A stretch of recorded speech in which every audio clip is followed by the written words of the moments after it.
Hi అండి, welcome back to our channel. నేను ఈరోజైతే సేమియా ఉప్మా చేస్తున్నాను. ఏ విధంగా సింపుల్గా ఎలా చేయాలనేది మీకు కూడా చెప్తాను. దీనికోసం నేనైతే 2 టీ స్పూన్ల ఆయిల్ అయితే తీసుకున్నాను.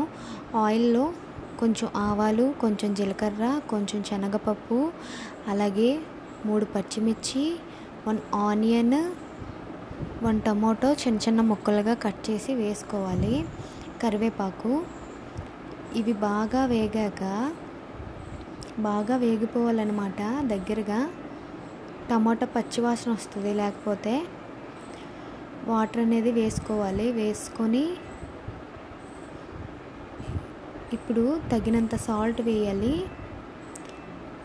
మంట హై ఫ్లేమ్లో పెట్టి బాగా మరిగించాలి. ఇప్పుడు తీసుకున్న సేమియా పలుకును కూడా దానిలో వేసుకొని బాగా కలుపుకోవాలి. బాగా ఉడకనివ్వాలన్నమాట. నీరు దగ్గరగా ఇంకిపోయినంత వరకు కూడా ఉడకనివ్వాలి. ఈజీగా ఒక 5 మినిట్స్లో అయితే ఈ రెసిపీ అయిపోద్ది. టేస్టీగా కూడా ఉంటుంది. ప్లీజ్ సబ్స్క్రైబ్ చేయండి, లైక్ చేయండి, షేర్ చేయండి. Thank you for watching.